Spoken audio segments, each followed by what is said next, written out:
The Avengers face a lot of threats, and while they usually come out on top, some of those threats are actually more menacing than you might think. Not all threats are purely physical though. First appearing in 1977 Avengers number 165, Henry Gyrick began his career as a government liaison to Earth's superheroic community, starting with the Avengers. Gyrick strong-armed the team, revoking their security clearances and generally making life pretty miserable for them. Gyrick has also spearheaded anti-mutant initiatives as well, making him one of the biggest overall threats to Earth's heroes. He is a proponent of bringing superhumans, mutant or otherwise, under government control. Even now, after being taken out by Abigail Brand, his legacy of causing trouble for all heroes endures in the Henry Gyrick Re-Education Center, which is essentially just a gulag for mutants. He is an incredibly big threat and nuisance for superheroes in general, but he's never achieved the same kind of hype as powerhouses like Thanos or Kang the Conqueror because he's really just a normal squishy human in a suit and tie who is virtually untouchable due to his position. Graviton is an absolutely underutilized Avengers villain, and it may be just because his power set is too similar to another major Marvel villain,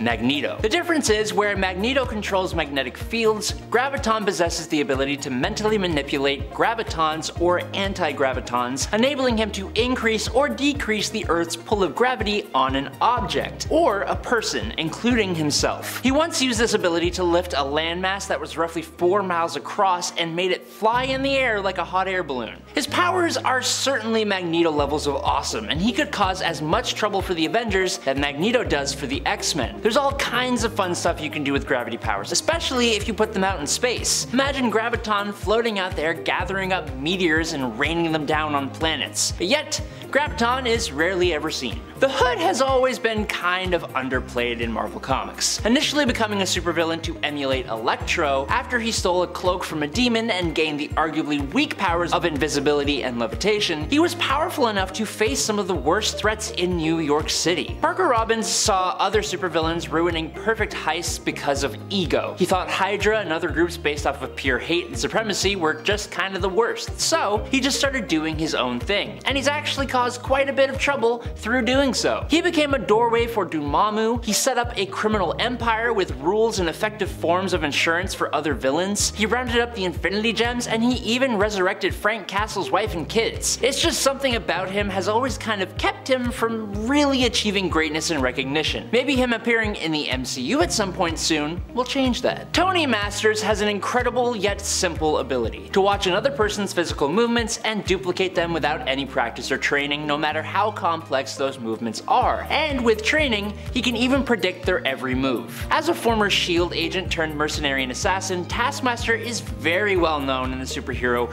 and supervillain communities for just how capable he can be. He even pivoted to put his skills to better use, becoming a teacher based out of the Taskmaster's Academy to train government agents, villains, heroes, and henchmen alike. Now, this is just my personal opinion, and I'm not sure if this has already happened yet, but I feel like if given the proper writer and story, Taskmaster would make for an absolutely amazing mastermind for a huge Avengers plot. With his amount of experience and his knowledge of the superheroes and the ways they fight, he could create a master plan to create a whole lot of problems for the Avengers. He may have to team up with another villain to do so and have lots of undervillains under his guidance, but I could see it happening. Next up is Black Swan. Now, Black Swan is not known by enough Marvel readers, and that's a shame because she is scary powerful. The Black Swans were the disciples of Dr. Doom who had formed a religion around his identity as Raboom Alal. The Swans were used as his pawns to fulfill his missions of destruction of every molecule man across the multiverse to oppose the plans of the Beyonders. So basically, they were created to save the entire multiverse. Yabat Amantaru is the main Black Swan that we know from Hickman's Avengers leading into Secret Wars. With optic blasts, a ridiculously brilliant mind, force fields, and telepathic powers, she became a major threat to the Avengers as soon as she arrived on Earth 616. She was the one who explained a lot of the major players in the incursions, and I think a lot of fans thought that she was headed for big things after Hickman's Avengers run.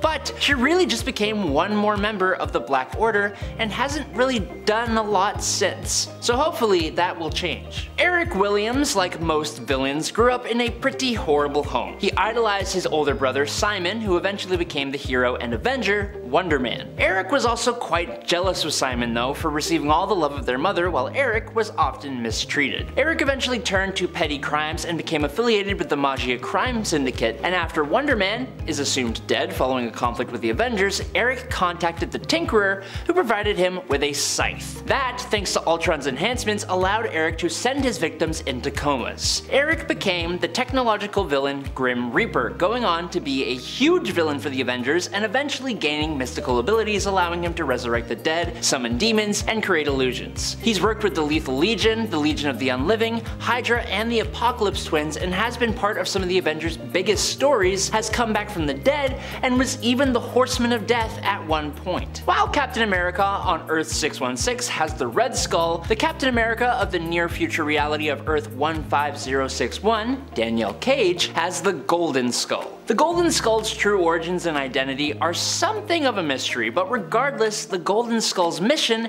has always remained the same: to raise pretty much everything he could to soothe his warped ego. He doesn't think about anybody but himself, luring desperate people into working for him with false promises and taking them out once they stop being of use. As a genius criminal mastermind, he has fought Danielle Cage many times, and one of his biggest stories saw him breaking into the ruins of the Latvian embassy and getting his hands on one of the world's last working time machines to go back in time to seize control of the world's economy. He was ultimately stopped by the US Avengers after a fight in a solid gold battlesuit. While he may not have the flashy powers of others on this list, he did create a pretty great plan, and that has quite the potential. It's honestly a surprise that Count Nefaria doesn't have the same status in popular culture as Marvel's other high-profile villains, because he's actually kind of a beast. In fact, he's perhaps one of the more powerful non-cosmic villains in all of Marvel Comics. First appearing in Avengers number 13 in February of 1965, Lucino Nefaria gained the energy projection, super strength, and super speed of the Living Laser, Power Man,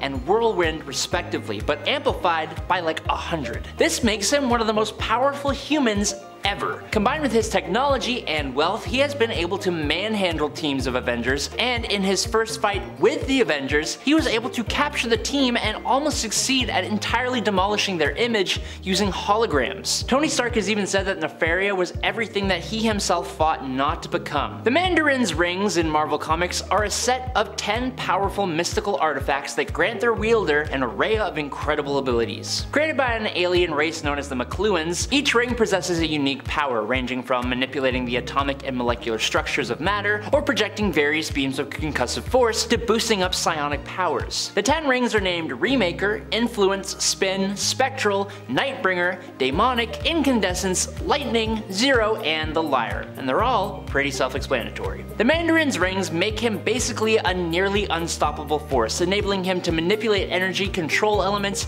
and reshape reality itself. But on top of that, the Mandarin's intelligence and strategic thinking amplify the ring's powers, allowing him to devise intricate plans and wield the potential with precision. He's usually known as a major villain for just Iron Man, but has been against the Avengers a ton of times and done pretty well. And last up for today, first appearing in Fantastic Four number 20 in November of 1963, Owen Reese, who would go on to become the Molecule Man, worked at a nuclear power plant and accidentally activated an experimental particle generator, which bombarded him with an unknown form of radiation, and as a result, his full psionic potential was unleashed, enabling him to control all matter down to the molecular level on a cosmic scale. At his most powerful, he was able to battle the cosmic being known as the Beyonder, and he has transmuted and completely disintegrated items like Thor's hammer, Mjolnir, Silver Surfer's cosmic board, Captain America's shield, and Iron Man's armor. It's not really that anyone doesn't know how powerful and dangerous the Molecule Man can be, he's more often been used by other villains to achieve their goals. He's a threat to the entire universe and was also a huge plot point for the Incursions, revealed to have been created as a secret way of destroying the entire multiverse. Thank you guys so much for watching today on Top 10 Nerd. Be sure to tell us what you think down in the comments below. I'll catch you guys on the flippy flop, so stay safe and peace out, nerds.